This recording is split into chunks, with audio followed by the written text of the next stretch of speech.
अस्सलाम वालेकुम स्टूडेंट्स, आज हम एक्सरसाइज 5.2 स्टार्ट करेंगे। 5.2 एक्सरसाइज जो है वो वेन डायग्राम से रिलेटेड है। तो एक्सरसाइज स्टार्ट करने से पहले आपको कुछ बेसिक कॉन्सेप्ट्स हैं जो पता होने चाहिए, उसके बाद हम एक्सरसाइज स्टार्ट करेंगे।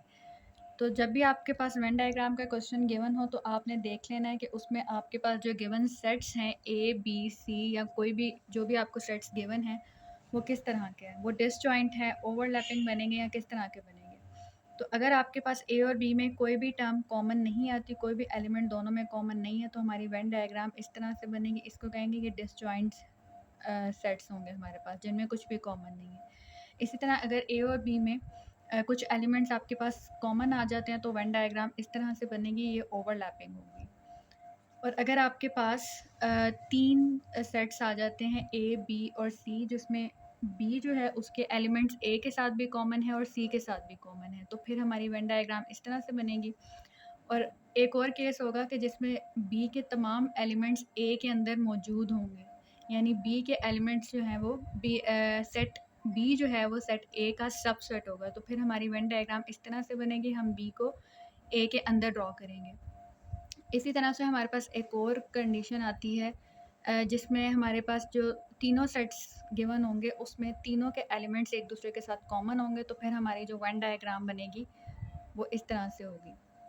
इसके अलावा अगर दो में कॉमन आ जाता है और एक के कोई भी एलिमेंट्स कॉमन नहीं है तो हमारे पास इस तरह से वेन डायग्राम बनेगी। तो इस तरीके से आपने सबसे पहले आइडेंटिफाई कर लेना है कि आपकी वेन डायग्राम किस तरह से बनेगी, उसके बाद आपने इसमें शेडिंग वगैरह करनी होगी। तो अभी हम एक्सरसाइज स्टार्ट करेंगे। 5.2 एक्सरसाइज जो है उसका पहला क्वेश्चन हमारे पास है कि verify commutative property of union and intersection and D Morgan's law. इसके आपको 3 पार्ट्स दिए हुए हैं और हर पार्ट के लिए आपको 4 चीज़ें जो हैं वो वेरीफाई करनी है। Commutative property of union, then commutative property of intersection, then De Morgan के भी 2 लॉज हैं, वो दोनों आपको प्रूव करने हैं थ्रू वेन डायग्राम। जब आपको क्वेश्चन में वेन डायग्राम्स का कहा होगा तो फिर आपने उसको वेन डायग्राम से ही प्रूव करना है। जैसे पहला पार्ट जो है हमारे पास, उसमें उन्होंने एक यू सेट दिया हुआ है ए एंड बी। यू जो होता है वो हमारे पास यूनिवर्सल सेट होता है, उसके अंदर हमारे पास जो बाकी सेट्स हैं ए एंड बी वो लाई कर रहे होते हैं। तो इसमें यू भी गिवन है, ए भी गिवन है, बी में उन्होंने कहा है कि set of first 6 whole multiples of 2। तो इसमें हमने 2 के जो फर्स्ट 6 मल्टीपल्स हैं वो लिख लेने हैं। अब हमारे पास यू ए और बी सेट आ गए हैं, तो सबसे पहले हमने जो पहली चीज़ है कम्यूटेटिव प्रॉपर्टी ऑफ यूनियन, उसको प्रूव करना है थ्रू वेन डायग्राम।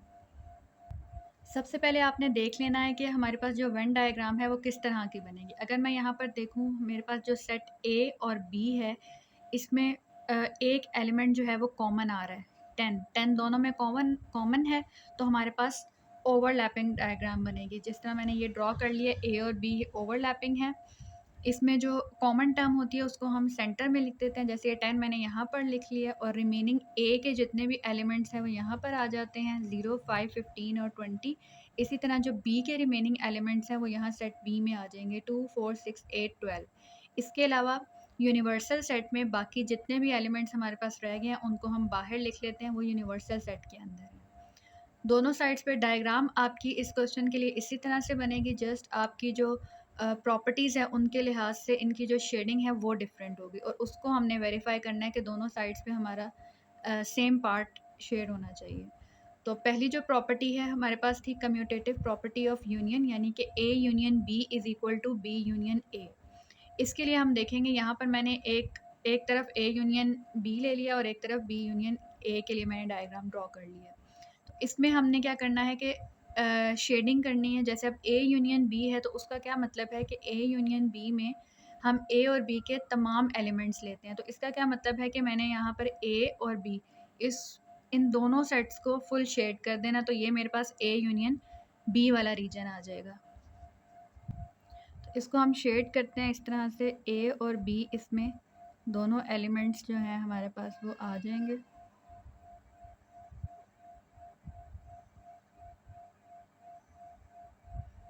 इसमें आपकी मर्ज़ी है, आपने वर्टिकल लाइन से शो करना है या हॉरिजॉन्टल लाइन से शो करना है।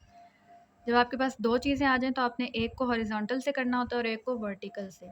तो यहाँ पे मैंने ए यूनियन बी को इस तरह से हॉरिजॉन्टल लाइन से शेड कर दिया, और यहाँ पे मैं इसको डिफ़ाइन कर दूँगी कि मैंने जो ए यूनियन बी लिया है वो इस तरह से हॉरिजॉन्टल लाइन से शेड कर दिया।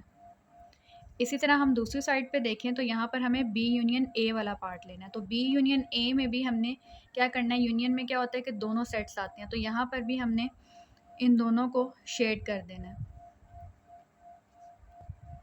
तो यहाँ पे मैंने बी यूनियन ए भी शेड कर लिया और इसी तरह से इसको भी यहाँ पर हम डिफ़ाइन कर देंगे कि हमने इसको इस तरह से हॉरिजॉन्टल लाइन से लिया। तो इसमें हमें कैसे पता चलता है कि दोनों साइड्स वेरीफाई हो गए हैं, कि जो आपका फाइनल जो आंसर आता है यहाँ पर भी वही वाला पार्ट शेड होना चाहिए और वहाँ पर भी, यहाँ पर भी हमारा ए और बी वाला ही हुआ हुआ है और वहाँ पर भी ए और बी का। तो इससे हमारी जो लेफ़्ट हैंड साइड है वो राइट हैंड साइड के इक्वल आ जाती है।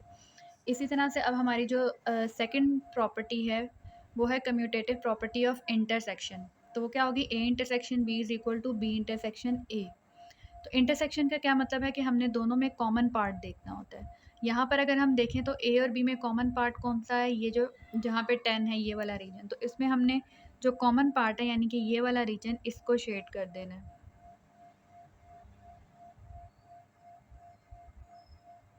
इसी तरह से इसको भी नीचे डिफाइन कर देना है कि हमारा जो ए इंटरसेक्शन बी है वो हमने हॉरिजॉन्टल लाइन से शो कर दी है। सेम यही चीज़ हम यहाँ पर भी करेंगे। इधर भी हमने बी इंटरसेक्शन ए देखना है, तो बी इंटरसेक्शन ए हमारा ये वाला पार्ट आ जाएगा। इधर मैंने बी इंटरसेक्शन ए भी शेड कर दिया और यहाँ पर डिफ़ाइन भी कर दिया कि बी इंटरसेक्शन ए ये वाली जो हॉरिजॉन्टल लाइंस हैं, तो यहाँ पर भी हमारी दोनों साइड्स इक्वल प्रूव हो जाती हैं। ओके, अब जो हमारे पास थर्ड पार्ट जो हमने वेरीफाई करना है वो है डी मॉर्गन्स फर्स्ट लॉ, क्योंकि डी मॉर्गन्स के दो लॉ थे तो वो दोनों हमने प्रूव करने हैं। पहले हम फर्स्ट लॉ प्रूव करेंगे। फर्स्ट लॉ क्या था, A union B whole intersection whole complement is equal to A complement intersection B complement. तो इससे हमें स्टेप बाय स्टेप करना होगा, लेफ्ट हैंड साइड के लिए भी और राइट हैंड साइड के लिए भी। तो पहले अगर हम लेफ़्ट हैंड साइड को देखें जिसमें हमने A union B whole complement करना है, तो इसके लिए हमें पहले ए यूनियन बी को शेड करना है, क्योंकि हमारे पास जो ए यूनियन बी कॉम्प्लीमेंट है वो क्या होता है कि हमने यू में से ए यूनियन बी को माइनस कर देना होता है। तो पहले हम ए यूनियन बी को करेंगे, देन हम देखेंगे कि अब ए यूनियन बी का कॉम्प्लीमेंट क्या आएगा। तो ए यूनियन बी के लिए हमारा कौन सा पार्ट आएगा, ए और बी दोनों कम्प्लीटली शेड हो जाएंगे। यहाँ पे मैंने ए यूनियन बी को शेड कर दिया है, तो इधर मैं लिख दूँगी ए यूनियन बी को मैंने इस तरह से हॉरिजॉन्टल लाइन से शो किया है। इसी तरह अब जो हमारे पास दूसरा है A union B whole complement. अब ए यूनियन बी कॉम्प्लीमेंट क्या होता है कि हमने यू में से ए यूनियन बी को माइनस कर देना होता है। मतलब ये पूरा यू है, इसमें से अगर मैं ए यूनियन बी वाला पार्ट जो आया था जिसको मैंने ऑलरेडी शेड किया उसको निकाल देना है, तो उसके अलावा मेरे पास क्या बच जाएगा, ये जो बाहर वाला सारा पार्ट है यू का वो रह जाएगा। तो अब मैं उसको शेड करूँगी वर्टिकल लाइन से ताकि इनमें हम लोग डिफ्रेंशिएट कर सकें। तो अब मैं बाहर वाला जितना भी रीजन है उसको वर्टिकल लाइन से शेड कर लूँगी। यहाँ पे मैंने बाहर वाला पार्ट को शेड कर दिया। ये हमारे पास जो बाहर वाला रीजन आया ये एक्चुअली हमारे पास A union B whole complement आया। इसको हम यहाँ पे इस तरह से शो करेंगे कि इसको हमने वर्टिकल लाइन से लिया। तो ये हमारा फाइनल जो आंसर है उसमें ये वाला पार्ट आया बाहर वाला। इसी तरह से हमने इस साइड पे भी प्रूव करना है कि इसमें भी जो हमारा फाइनल आंसर बनना चाहिए वो बाहर वाला पार्ट ही आना चाहिए। तो इसमें हमने A complement intersection B complement prove करना है। तो पहले हम ए कॉम्प्लीमेंट को अलग से करेंगे, बी कॉम्प्लीमेंट अलग से करेंगे, देन इन दोनों का इंटरसेक्शन फाइंड आउट करेंगे। अगर हम ए कॉम्प्लीमेंट देखें तो वो क्या होता है, यू माइनस ए। मतलब कि इस पूरे यू में से मुझे ए वाला पार्ट निकाल देना है और बाकी सबको शेड करना है। ये इस तरह से मैंने सिर्फ ए को छोड़ दिया और बाकी जितना भी पार्ट था वो पूरा हमने शेड कर लिया। ये मैंने हॉरिजॉन्टल लाइन लिया तो ए कॉम्प्लीमेंट को हम हॉरिजॉन्टल लाइन से शो कर देंगे। इसी तरह से अब हमने बी कॉम्प्लीमेंट शो करना है। तो बी कॉम्प्लीमेंट में कौन सा पार्ट आएगा, अब इस यू में से बी को छोड़ के पूरा पार्ट आ जाएगा। तो अब हम इसको वर्टिकल लाइन से शेड कर लेंगे। तो यहाँ पे मैंने बी कॉम्प्लीमेंट वाला जो पार्ट था उसको वर्टिकल लाइन से शो कर दिया है, जिसमें मैंने जस्ट बी वाला पार्ट स्किप किया, वो ऐड नहीं किया और बाकी तमाम जितना भी पार्ट था यू का उसको वर्टिकल से शेड किया। तो यहाँ पर हम बी कॉम्प्लीमेंट के आगे इस तरह से लिख देंगे। ओके, अब हमने क्या फाइंड आउट करना है, इन दोनों का इंटरसेक्शन।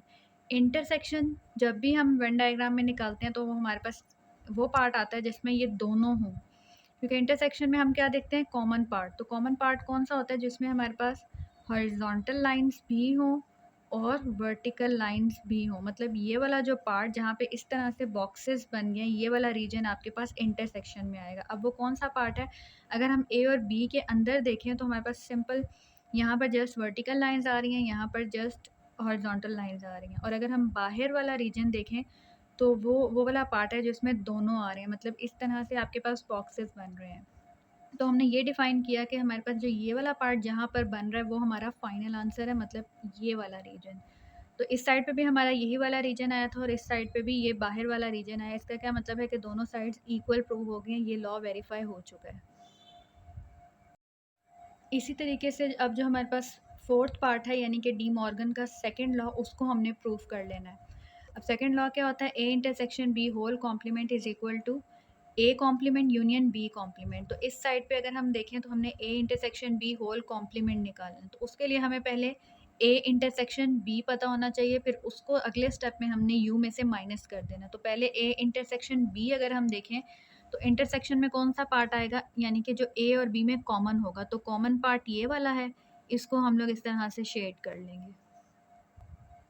इसको यहाँ पर हम डिफ़ाइन भी कर देंगे कि हमने जो ए इंटरसेक्शन बी लिया है वो हॉरिजॉन्टल लाइंस ली है। इसी तरह अब हमने इसका कॉम्प्लीमेंट निकालने के लिए क्या करना है, यू में से इस पार्ट को माइनस कर देना है। कॉम्प्लीमेंट के लिए क्या होता है, अगर हमने ए इंटरसेक्शन बी का कॉम्प्लीमेंट लेना है तो ए इंटरसेक्शन बी में जो पार्ट आया है उसको यू में से निकाल देना है। तो इस पार्ट के अलावा बाकी जितना भी रीजन है यहाँ पर वो सब शेड होगा। तो आपने कोशिश करनी है, एक को आप जो है वो ब्लू से कर लें, एक को ब्लैक से कर लें। आप डिफरेंट कलर से शेडिंग करें ताकि आपके लिए जो है वो डिफरेंशिएट करना इजी हो जाए। तो अब मैंने जो दूसरा पार्ट है उसको वर्टिकल लाइन से शेड कर देना है, इसको निकाल के बाकी पार्ट शेड हो जाएगा।